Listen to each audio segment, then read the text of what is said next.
ఇది యేసు కృప, ఇది యేసు కృప,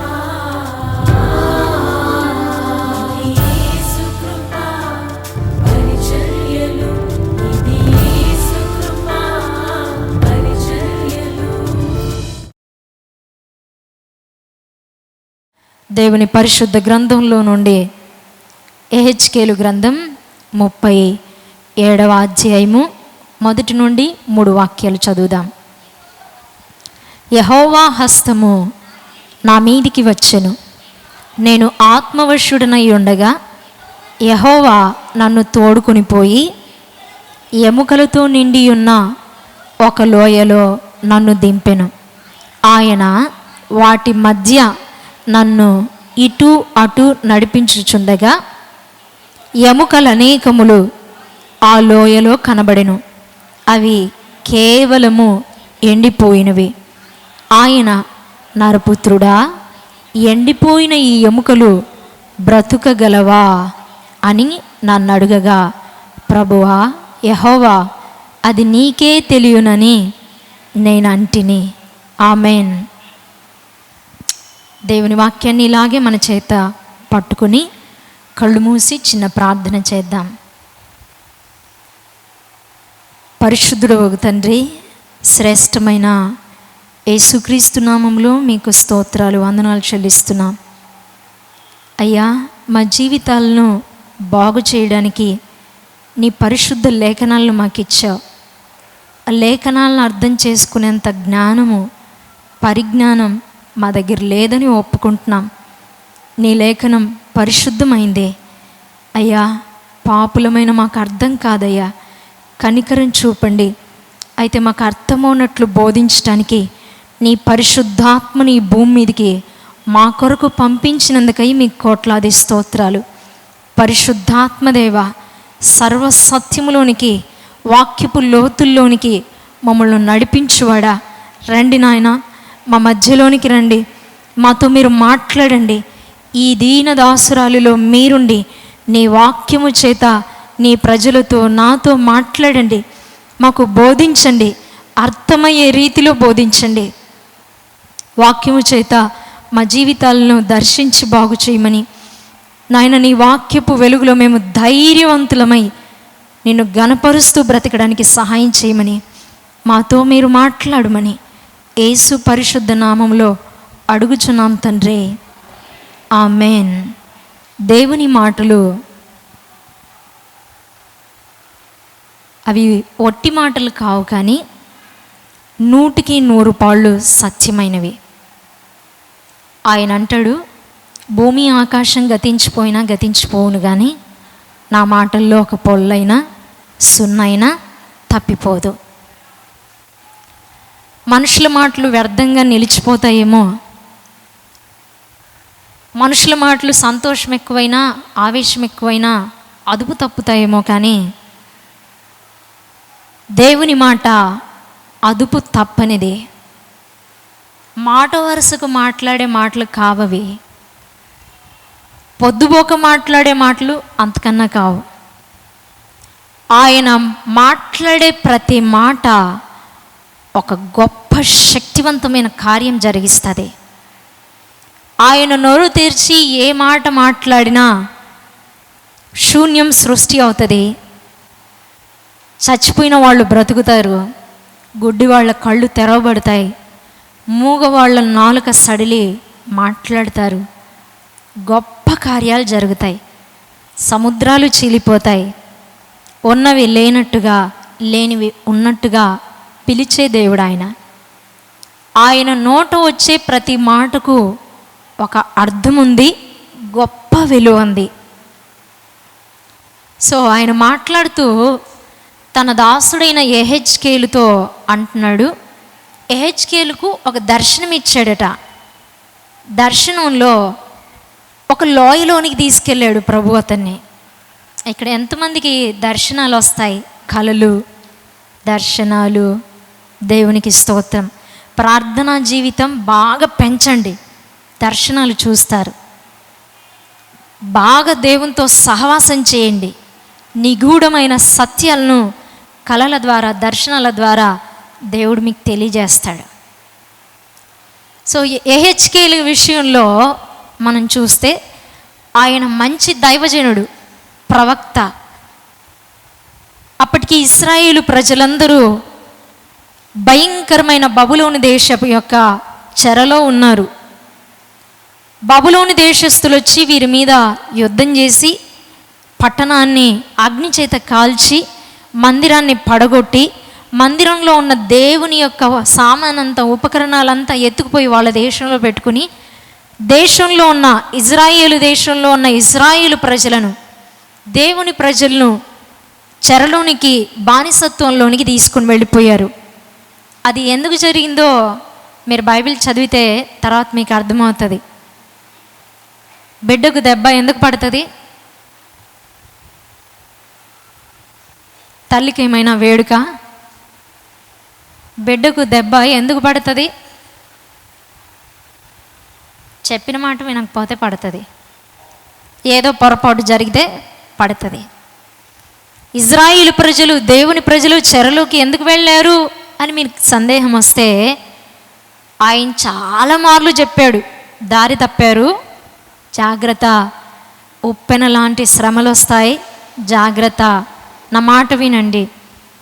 మనిషికి దేవుని మాట వినే మంచి స్వభావం లేదు, ఉందంటారా? అస్సలు లేదు. ఆయన ఏదొద్దంటే అది చేస్తాను అంటాం, ఇది చెయ్యి అంటే ఇది నా వల్ల కాదు అంటాం. ఆయన చెప్పాడు, లోబడలేదు. బబులోను దేశస్తులు వచ్చారు, చెరకు తీసుకుని వెళ్ళిపోయారు. చెరలో ఉన్న, బానిసత్వంలో ఉన్న ఇజ్రాయేలు ప్రజల మధ్య ఇజ్రాయేలు యొక్క ప్రవక్త యెహెజ్కేలు ఆ చెరలోనే, ఆ ప్రజల మధ్యనే కాపురం ఉన్నాడు. అందరూ చెర చూస్తూ ఉన్నారు, అందరూ కష్టాలు చూస్తున్నారు, చుట్టూ ఉన్న శ్రమలు చూస్తూ ఉన్నారు. ఈ భక్తుడైతే ఈయనకి శ్రమలు లేవా అంటే శ్రమలు ఉన్నాయి. భార్య చనిపోయింది, భయంకరమైన శ్రమలు ఉన్నాయి. శ్రమల మధ్యలో తన మనస్సు శ్రమల మీద పెట్టలేదు, కానీ దేవుని మీద పెట్టాడు. ఆయన కన్నులెప్పుడు దేవుని తట్టు చూస్తూ ఉండేవి.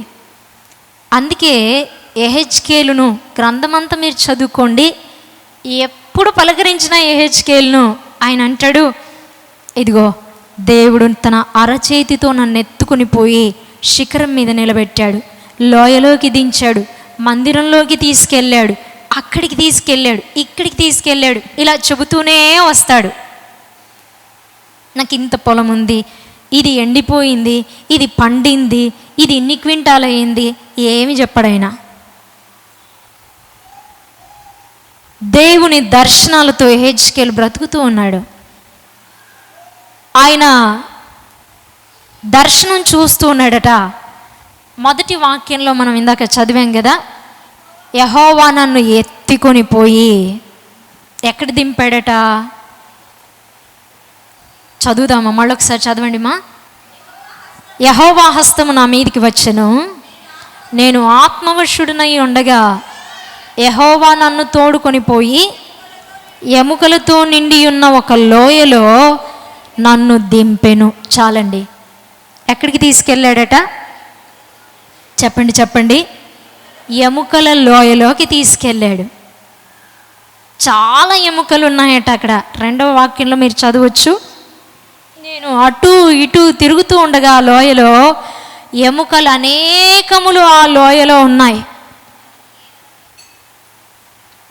లోయలో ఏముండాలి వాస్తవానికి? చెప్పండి. పచ్చని పచ్చిక కదా, పైనుండి పారే నీళ్ళు, జలపాతం, మంచి నదులు, సస్యశ్యామలమైన కనులకు మంచి ఆనందాన్ని కలిగించే గ్రీనరీ కదా, ఇలా ఉండాలి. ఈ లోయ చాలా విచిత్రంగా ఉంది. ఎటు చూసినా ఎముకలే కనిపిస్తున్నాయట ఈయనకి.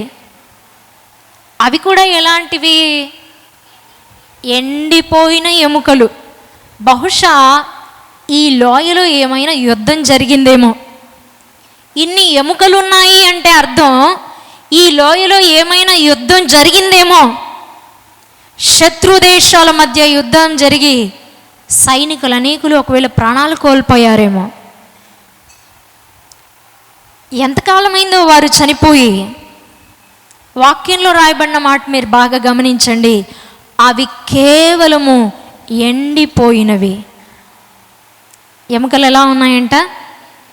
ఎండిపోయాయి. ఎండిపోయాయి అంటే అర్థం ఏంటండి? చెప్పండి. ఎండిపోయాయి అంటే అర్థం ఏంటి? ఒక చెట్టు ఎండిపోయింది అంటే అర్థం ఏంటి? ఇంకా ఏమీ ఇవ్వదు. నీడ ఇవ్వదు, ఫలము ఇవ్వదు, ఔషధం ఇవ్వదు. కొన్ని చెట్లను మీరు గమనించండి, వాటి ఆకులను నూరి పుండు మీద రాస్తే బాగవుతాయి. కొన్ని చెట్ల యొక్క కాండములను దంచి దాని నుండి రసం తీసి తాపితే బాగవుతారు. కొన్ని చెట్ల యొక్క ఫలాలను తీసి రోగులకు ఇస్తే వారు తిని బాగుపడతారు. బాగా ఎండవేళలో పచ్చని చెట్టు క్రిందికి వెళ్తే మంచి నీడ, ఎండ మీద పడకుండా కాపాడుతుంది. ఇలాంటి చెట్టు ఇచ్చే చెట్టు ఎండిపోతే ఏమవుతుంది? ఇవ్వడం ఆగిపోతుంది, నీడనివ్వడం ఆగిపోతుంది, ఫలాన్ని ఇవ్వడం ఆగిపోతుంది, ప్రయోజనమేమీ లేదు అని అర్థం. ఎండిపోయిన చెట్టుని ఇంటికాడ ఎవరైనా పెట్టుకుంటారా? పెడతారా? మీ పొలం ఎండిపోయింది, ఏం చేస్తారు? ఏం చేస్తారు? నిప్పంటించేస్తారు. దున్ని నిప్పంటించేస్తారు. మీ ఇంటి దగ్గర చెట్టే ఎండిపోయింది, ఏం చేస్తారు? నరికి పొయ్యిలో పెట్టేస్తారు. కొంచెం మంచి చెట్టు అయితే చెక్కలు చేసి ఏదో ఒక పని చేస్తారు. ఇది ఎండిపోయిన ఎముక, ఎముకలతో నిండిన లోయ అని చెబుతుంది వాక్యం. అక్కడ ఏమాత్రము ప్రయోజనమే లేని స్థలం అది. ఎండిపోవుట అనగా ఇవ్వలేని స్థితి. పొరపాటున మంచినీళ్ళు దాహమై ఆ లోయలోనికి వెళితే ఒక్కరన్నా లేచి చాలా దాహంగా ఉన్నావు, మొహం అంతా ఎండిపోయింది, దప్పికేస్తున్నట్టున్నాయి, ఇదిగో నీళ్ళు తాగనిస్తారా? ఇస్తారా? అది ఎండిపోయిన ఎముక. ఆ ఎముకలు ఎండిపోయాయి, ఇవ్వలేరు. ఎముకలు ఉన్నప్పటికీ ఇవ్వలేవవి. ఆకలితో వచ్చిన వాళ్ళకి అన్నం పెడతారా? ఎముకలు అన్నం పెడతాయా? ఎండిపోయాయి. యేసు ప్రభు పచ్చగా ఉన్న ఒక చెట్టు దగ్గరికి వెళ్ళారట. అలా వెళుతూ ఆకలి కొని చెట్టు వైపు చూశాడు. ఆకలి కొని చెట్టు వైపు చూశాడంటే అర్థం ఏంటి? పండ్లు ఉంటే తెంచుకొని తిందామని. ఆశ్చర్యం, చెట్టు చూస్తే పచ్చగుంది, ఒక్క పండు కూడా లేదు. ఒక్క పండు కూడా లేదు. ఇది పనికిరాదని ఆయన శపించి వెళ్ళిపోయాడు. వచ్చి చూస్తే ఎండిపోయింది. అంటే ఇంక ఎన్నడూ ఎవరికి ఏమీ దాని నుండి ప్రయోజనం లేదు, ఉపయోగం లేదు. నాటుకున్న వాళ్ళకు ఉపయోగం లేదు, దారిన పోయే వాళ్ళకు ఉపయోగం లేదు, దాని వైపు చూసే వాళ్ళకి ఉపయోగం లేదు. ఏ ప్రయోజనం లేదు అని అర్థం. ఏమీ ఇవ్వలేదు, ఇవ్వడానికి తన దగ్గర ఏమీ లేదు. ఎండిపోయిన చెట్టుని వెళ్ళి అడుగుదాం, కొంచెం నాకు నీడనిస్తావా, కొంచెం ఆకులు ఇస్తావా, కొంచెం ఫలాలు ఇస్తావా అడగండి. ఇవ్వగలదా? ఏడుస్తుంది, నీకు ఏమీ నేను ఇవ్వలేను, I have nothing to give it to you. నీకు ఇవ్వడానికి ఏది నా దగ్గర లేదు, నేను ఎండిపోయాను. లోయలోనికి ప్రవక్త వెళ్ళాడు. మీ ఇంటికి దైవజనుడు వస్తే మీరు ఏం చేస్తారండి? రండి అన్నయ్య, వందనాలు అన్నయ్య, కూర్చోండి, మంచినీళ్ళు త్రాగండి, ఇదిగో ఈ స్నాక్స్ తినండి, కొంచెం భోంచేయండి, కాస్త సేద తీర్చుకోండి, నా కోసం ప్రార్థన చేయండి కదా. ఎన్ని చెబుతారో. గత వారంలో హౌస్ విజిటింగ్స్ సాయిబాబా నగర్లో ప్రకటించాం. సోమ లేదు, మంగళవారం నుంచి వెళ్తా అన్నాను. రోజుకు 5 కుటుంబాల కంటే ఎక్కువ దర్శించలేకపోతున్నా. నాకు చాలా ఆశ్చర్యం అనిపించింది. ఒక్కోసారి 10-20 కుటుంబాలు తిరిగి ప్రార్థన చేసి నేను ఏంటబ్బా 5 కుటుంబాలతోనే ఆగిపోతున్నానని. విషయం ఏంటా అని ఆలోచిస్తే ఒక్కొక్క కుటుంబంలో అరగంట కూర్చోబెడుతున్నారు, నన్ను 3/4 గంట కూర్చోబెడుతున్నారు. కూర్చో, మా బాధలు చెప్తాం వినుమా, మాకు ఈ వాక్యంలో సందేహాలు ఉన్నాయి విను, ఇదిగో మా సాక్ష్యం విను. ఓ సంతోషం నాకు అనిపించింది, ఐఎమ్ హ్యాపీ. సో దేవుని పిల్లలారా, దేవుని దాసుడు మీ ఇంటికి వస్తే రెస్పాన్స్ లేకుండా మీరు పంపరు కదా, ఖచ్చితంగా రెస్పాండ్ అవుతారు. ఈ యెహెజ్కేలు గారు దేవుని ఆత్మవశుడైన యెహెజ్కేలు, పరిశుద్ధాత్మతో నింపబడిన యెహెజ్కేలు లోయలోనికి వెళ్ళాడు, ఎముకలతో నిండిన లోయలోనికి వెళ్ళాడు. ఒక్కరు కూడా పలకరించేవారు లేరు. ఏమిటయ్యా మా దగ్గరికి మమ్మల్ని ఎవరు ప్రేమించిరారే, నువ్వు వచ్చావు చాలా థ్యాంక్స్ అయ్యా, మమ్మల్ని చూడయ్యా అని చెప్పేవాళ్ళు కూడా లేరు. ఎముకలు మాట్లాడతాయా, పలకరిస్తాయా, పోని పిలిస్తే పలుకుతాయా, మంచినీళ్ళు ఇస్తాయా, ప్రేమిస్తే ప్రేమిస్తాయా? ఏమీ చెయ్యవు, ఏమీ ఇవ్వలేవు. ఈ ఎముకలను చూపించి యెహెజ్కేలుతో దేవుడు అంటున్నాడు, నరపుత్రుడా, 3వ వాక్యం చదువుదాం. ఆయన నరపుత్రుడా, ఎండిపోయిన ఈ ఎముకలు బ్రతుకగలవా అని నన్ను అడిగాడు అంటున్నారు యెహెజ్కేలు గారు. ఆగండి, యెహెజ్కేలు గారు ఏం చెబుతున్నారు? ఆయన ఆ లోయలోకి నన్ను తీసుకొని వెళ్ళిపోయి నన్ను అక్కడ నిలబెట్టి ఆ ఎముకలన్నీ నాకు చూపించి నాతో మాట్లాడుతున్నాడు, నరపుత్రుడా, ఓ సన్ ఆఫ్ మ్యాన్, నరపుత్రుడా, యెహెజ్కేలు నా దాసుడా, ఎండిపోయిన ఈ ఎముకలు బ్రతకగలవా? మీరు చెప్పండి, మీరు చెప్పండి. దేవుడు మీకే ఈ దర్శనం ఇచ్చి ఎముకలతో నిండిన, ఎండిన ఎముకలతో నిండిన లోయలోకి తీసుకెళ్ళి మిమ్మల్ని ఈ మాట అడిగితే మీరేం సమాధానం చెప్తారు? ఏం చెబుతారండి? ఎముకలతో నిండిన లోయలోనికి వద్దు, అప్పుడో ఇప్పుడో ప్రాణం పోయేటట్టుంది అన్న మనిషి దగ్గరికి వెళ్ళి వస్తే ఎట్లుందని వెళ్ళిన వాళ్ళని అడిగితే చెప్తారు, ఇంకేముంది, అయిపోయింది అయిపోయింది. బతికున్న మనిషిని, కొర ప్రాణంతో ఉన్న మనిషిని హాస్పిటల్ తీసుకెళ్తే డాక్టర్ అంటాడు, ఇంకేముంది, అంత అయిపోయాక తెచ్చావు, అయిపోయింది అయిపోయింది, ఇంక పోండి, చివరి చూపు చూసుకోమని చెప్పండి, బంధువులందరినీ పిలుచుకోండి. యెహెజ్కేలుని అడుగుతున్నాడు ప్రభు, ఎండిపోయిన ఈ ఎముకలు బ్రతుకగలవా? మై డియర్ సన్, నా ప్రియమైన కుమారుడా, నా దాసుడా యెహెజ్కేలు, ఎండిపోయిన ఈ ఎముకలన్నీ చూస్తున్నావే, will they come back to life? అవి మళ్ళీ బ్రతుకుతాయా? అవి మళ్ళీ మాట్లాడతాయా? అవి మళ్ళీ పలుకుతాయా? అవి మళ్ళీ అనేకులకు ప్రయోజనకరంగా మారుతాయా? ఇది సాధ్యమా? ఇవి బ్రతుకుతాయా? డాక్టర్ని అడుగుదాం. మొన్న ఒక సహోదరునికి, యవనస్తుడికి లివర్ ప్రాబ్లం వచ్చి హాస్పిటల్ తీసుకెళ్లారట. మన దగ్గరికి లెటర్ వచ్చింది, ప్రార్థన విన్నపం వచ్చింది, రాసి పంపారు.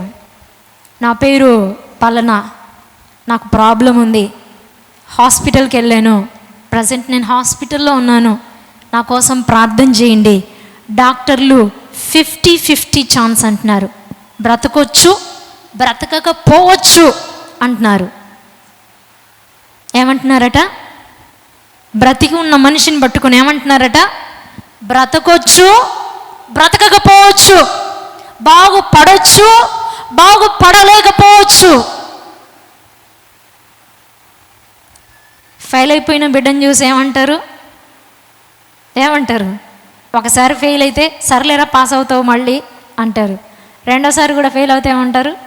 ఇంక నువ్వెప్పుడు బాగుపడతావురా, ఇంక నువ్వేడ పాస్ అవుతావు, ఇంకా నీకెక్కడ ఉద్యోగం వస్తుంది, నువ్వెక్కడ బాగుపడతావు, నీ భర్త ఎప్పుడు బాగుపడతాడు, నీ భార్య ఎప్పుడు మారుతుంది. రైట్? డాక్టర్ని దేవుడు ఒకవేళ ఈ మాట అడిగి ఉంటే ఏం చెప్పేవాడు? ప్రభువా, అరకొర ప్రాణంతో కొట్టుకునే మనిషి వస్తేనే 50-50 ఛాన్స్ అంటాం మేము. ఇప్పుడు పూర్తిగా ఎండిపోయిన ఎముకలను తీసి చూపించి బ్రతకగలవా అని అడుగుతున్నావు. ఎట బ్రతుకుతాయి? 100% గ్యారంటీ ఇస్తా, అవి బ్రతకవు అంటాడు డాక్టర్. మేధావులు అంటారు అవి ఆడ బాగుపడతాయి ప్రభువా, ఎప్పుడో ఏ కాలమో ఏ యుద్ధంలోనే చచ్చిపోయి శరీరం రాలిపోయింది, పండ్లు రాలిపోయాయి, వెంట్రుకలు పాడైపోయాయి, ఎముకలు ఒకటి మిగిలాయి. ఇవెప్పుడు బాగవుతాయి? పువ్వులు లేవు, కాయలు లేవు, చివరికి ఆకులు కూడా రాలిపోయాయి. ఈ చెట్టు ఎప్పుడు బాగుపడుతుంది? ఇది ఎప్పుడు చిగురిస్తుంది? ఇక రాదు, పంట రాదు, దున్నేసుకో. ఇంత తెగులంతా అల్లుకుపోయింది పంటకి, బాగుపడదు, దున్నేసుకో. ఎహెజ్కేలుని అడిగితే, ప్రభు ఎహెజ్కేలుని అడిగితే ఎహెజ్కేలు ఇస్తున్న సమాధానం, ప్రభువా అది నీకే తెలుసు, నీ శక్తికి మించింది ఏది లేదు. Nothing is impossible with you. నీ బలానికి మించింది ఏది లేదు, నీ సామర్థ్యానికి మించింది ఏది లేదు. You can do anything at any time. ఏ సమయంలోనైనా నీవు ఏదైనా చేయగల సమర్థుడవు, అది నీకే తెలుసు. హల్లెలూయా, హల్లెలూయా, హల్లెలూయా. అది నీకే తెలుసయ్యా, నాకు తెలీదు. ఈ ఎముకలు బ్రతుకుతాయని నేను చెప్పే ధైర్యం నాకు లేదు. నేను మళ్ళీ బాగుపడతాను అన్న ధైర్యం నాకు లేదు. ఒకప్పుడు మాంసముతో, ఒకప్పుడు చర్మముతో, ఒకప్పుడు అందమైన ముఖముతో కనిపించిన వ్యక్తులు ఈరోజు అన్నీ రాలిపోయి ఎండిన ఎముకల్లాగా లోయలో పడి ఉన్నారు. వీళ్ళు మళ్ళీ బాగవుతారన్న ఆలోచన నాకైతే లేదు. నీకు తెలుసు, అది నీకు మాత్రమే తెలుసు.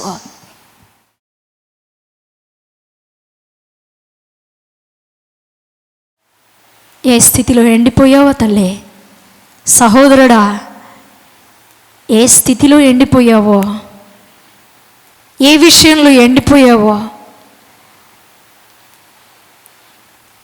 ఈరోజు దేవుడు నిన్ను దర్శించబోతున్నాడు.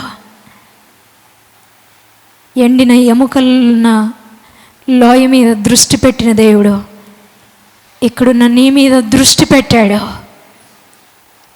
ఎహెజ్కేలును పంపి తన వాక్కు చేత వారిని మహాసైన్యముగా, సజీవమైన మనుషులుగా తిరిగి బ్రతికించిన దేవుడు ఈరోజు నిన్ను బ్రతికించబోతున్నాడు.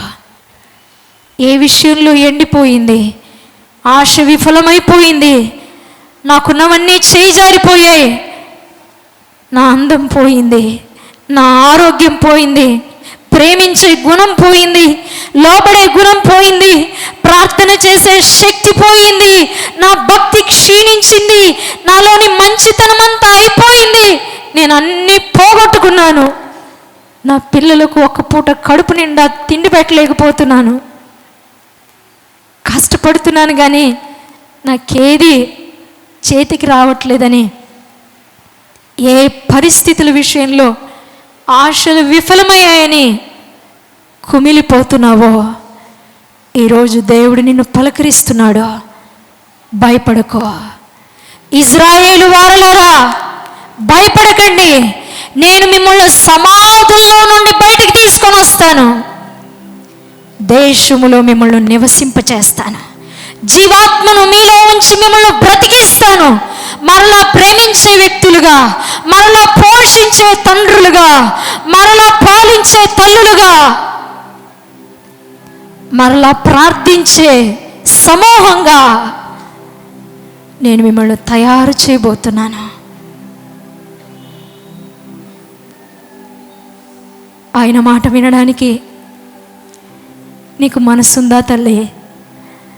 సహోదరుడా, ఆయన మాట ఆలకించడానికి నీకు మనసుందా?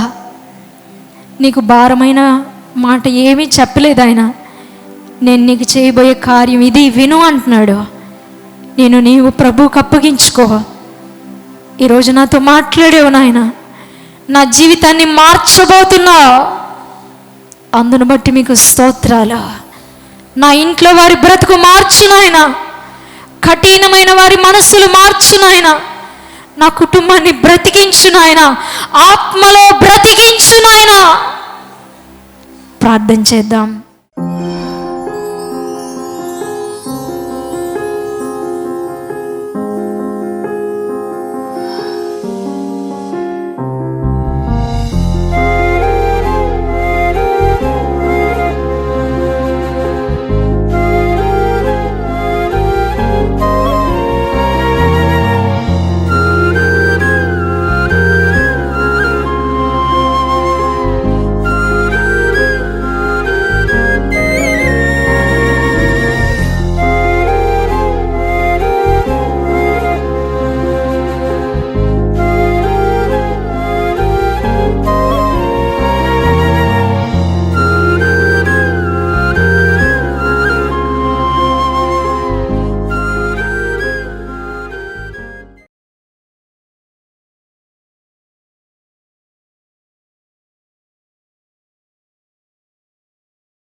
మా చిరునామా బ్రదర్ అందనం సుధాకర్ గారు, యేసుకృపా మినిస్ట్రీస్, దేవనగర్, నంద్యాల, ఆంధ్రప్రదేశ్, ఇండియా 518501.